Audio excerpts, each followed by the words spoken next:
MRR news కి స్వాగతం. అందరికీ జేబీలు. నా పేరు రాయబడి ప్రసాద్.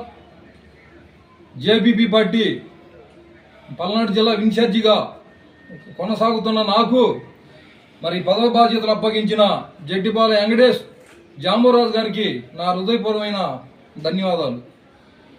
మరి నేను చెప్పేది ఏంటంటే, జేబీపీ పార్టీ ఒక చిన్న పార్టీ, మా నాయకుడు ఒక సామాన్యుడు. ఈ జేబీపీ పార్టీ చిన్న పార్టీ కానీ పదునైన పార్టీ. మా నాయకుడు ఒక సామాన్యుడు. ఆయనకి గంజినీల బాధ తెలుసు. ఎన్నో కష్టాలు పడి, ఎన్నో బాధలు పడి, ప్రజల బాధ ఏదో ఆయనకు అర్థమైంది కాబట్టి ఆయన ఆ రోజు గంజినీల బాధ ఏందో తెలుసు, ఈరోజు బెంజికారు విలువ ఏందో తెలుసు. గంజినీల బాధ, బెంజికారు విలువ రెండు తెలిసిన వాడు మా నాయకుడు ఒక్కడే, జాంబవరాజు. మరి ఈరోజు నా పార్టీ జేబీపీ పార్టీ అని నేను ఈరోజు గర్వంగా చెప్పుకోగలుగుతా.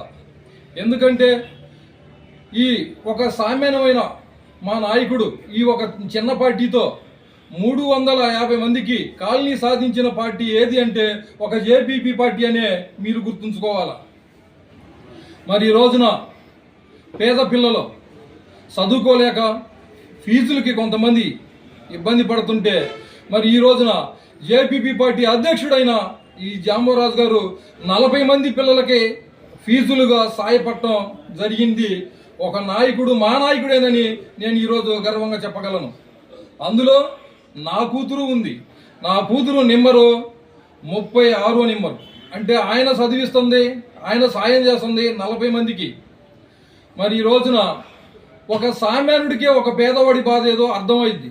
మరి ఈ రోజున మేము ఏ పార్టీని విమర్శించడం కాదు కానీ, మరి ఈ రోజున పేదవాళ్ళని మీరు కూడా దృష్టిలో పెట్టుకొని మాకు సాయం చేయాలని మరి మీరు పెద్ద మనసుతో మేము కోరుకుంటున్నాం. మరి ఈ రోజున జేబీపీ పార్టీ కేసీబీ ఫ్యాక్టరీ యజమాని గారితో మాట్లాడి మరి ఈరోజు పేద మహిళలకి 40 కుట్టు మిషన్లు ఇప్పించడం జరిగిన ఘనత ఒక జేబీపీ పార్టీదే. అందుకని మరి ఈ రోజున మీరు అందరూ గుర్తుంచుకొని ఇక్కడ లబ్ధి పొందిన వాళ్ళు ఈరోజు పేద ప్రజలకి లోన్లు ఇప్పించడం జరిగింది. మరి ఈ రోజున వాళ్ళు లోన్లు తీసుకొని మరి వాళ్ళు జీవిస్తున్నారు.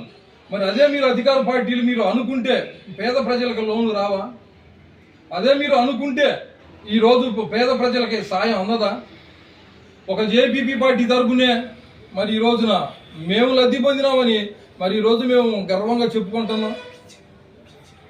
మరి ఈ రోజున ఎస్సీలకి, డప్పు కళాకారులకి, శర్మాకారుడికి ఈరోజు అంటే నాతో సహా 4000 పింఛన్ అందుతున్నదంటే ఈరోజు జడ్డిపాల వెంకటేశ్వరులు పెట్టిన భిక్ష కాదని నేను ఈరోజు మీ మీడియా ద్వారా మిమ్మల్ని ప్రశ్నించడం జరుగుతుంది. మేము ఏ పార్టీని కించపరచడం కానీ, మేము ఏ పార్టీని విమర్శించడం కాదు కానీ, మీరు ఒక్కసారి ఈ పేద ప్రజలను దృష్టిలో పెట్టుకొని మీరు కూడా పెద్ద మనసుతో మమ్మల్ని అర్థం చేసుకోవాలని మరి ఇక నేను మనస్ఫూర్తిగా కోరుతూ ఇక సెలవు తీసుకుంటున్నాను.